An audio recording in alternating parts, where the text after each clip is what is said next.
I've been waiting for this live action ever since it was announced 3 years ago. Yu Yu Hakusho is my favorite anime of all time. I think that the stories and characters Togashi crafted for the series are some of the best in the genre. Now, with that said, I can't really call this an adaptation of Yu Yu Hakusho. It's more so inspired by Yu Yu Hakusho. There are quite a few changes made from the source material here. That isn't a bad thing inherently. I actually like a decent amount of the changes here. Some things improve upon concepts and explore ideas that the anime and manga never showed. With that said, I'll jump right into the positives. The choreography of the action and how it's framed is really great. You feel the impact of every punch, every kick, and all of the fight sequences. When directing action, it's really important that fights seem like a struggle and not one-sided, and man, characters here get their ass beat.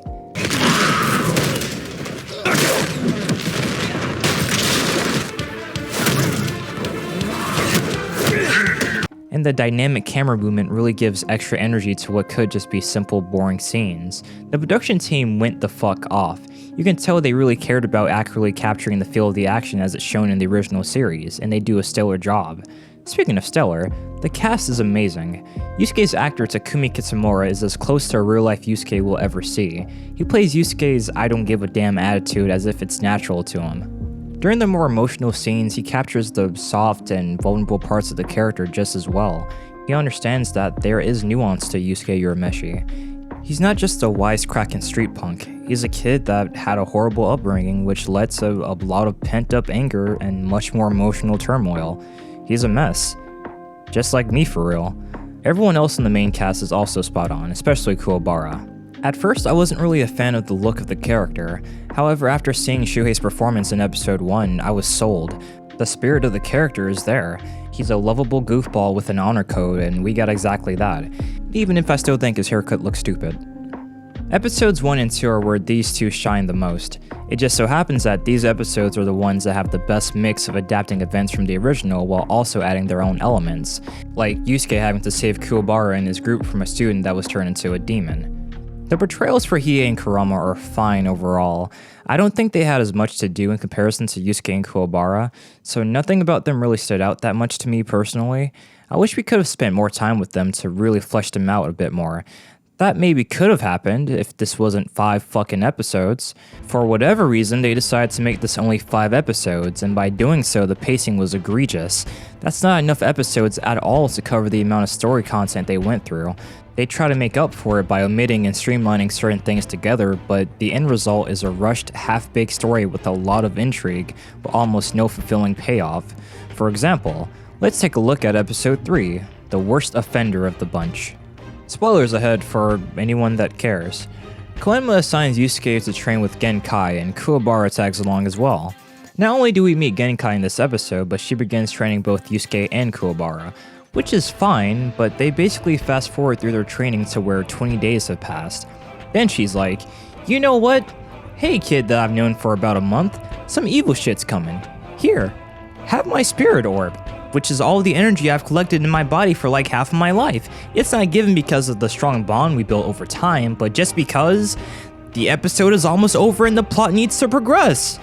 Wow, a free power-up that you didn't even have to struggle for. Then she ends up being killed by Toguro in the same episode, not even 5 minutes later. What? Toguro then starts trauma dumping all the history they have together before he kills her, and boom, she dies off screen. We cut back to her in a fucking crater. This is one of the most important characters in the entire show, and this was such a disservice. Even with no prior knowledge to the original. As a first-time viewer, this is still so messy and contrived. Why adapt story beats from a future arc that you don't have the time to tell? I don't understand. Episodes 1 and 2 were different, sure, but they kept the original intent of the story and drove it forward. Episode 3 is where the series' problems really start to show for me. Genkai didn't need to die here.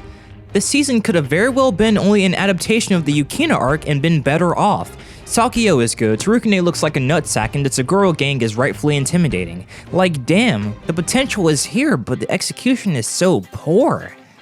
Episodes 4 and 5 consist of nothing but action pretty much. The action is well executed like always, but it feels shallow here because the motivations for the characters just aren't all the way there. The ending is just a dart tournament beat for beat except without Genkai. I want to feel hyped up when these characters win, but getting to this point as quickly as we did just makes it all seem empty. I can nitpick weird inconsistencies all day, like why does Koenma have his pacifier? He's never once shown as a baby. As fans, we know that he's storing his spirit energy in it, but the joke is always that the ruler of the spirit world and Yusuke's boss is a literal toddler. That's never alluded to once here. The pacifier is supposed to enhance that joke, but showing him as a grown man kinda takes away from that. And I understand, seeing a CGI talking baby wouldn't really be too good looking in live action, so I get it. And again, it's a nitpick. Despite my mini rant, I don't hate this series at all. I think it's enjoyable enough on its own, even with them taking certain liberties with the story. The cast and crew were clearly really passionate about their work here, and they should be. Quality-wise, this is a well-made production that definitely could have been worse off. More than likely, we won't get a season 2, and that's fine. I'm glad this attempt was made, at least. I love Yu Yu Hakusho and will always be curious about new Yu Yu Hakusho content, even if that content isn't something that I necessarily think we need. And let me know what you guys thought about the live action. Did it live up to your hype, or were you guys disappointed? Let me know down below. If you guys want to stay up to date with my content plans or just want to say hi, my Twitter is @GeoFilmwork. With all that said, I'll see you guys next time.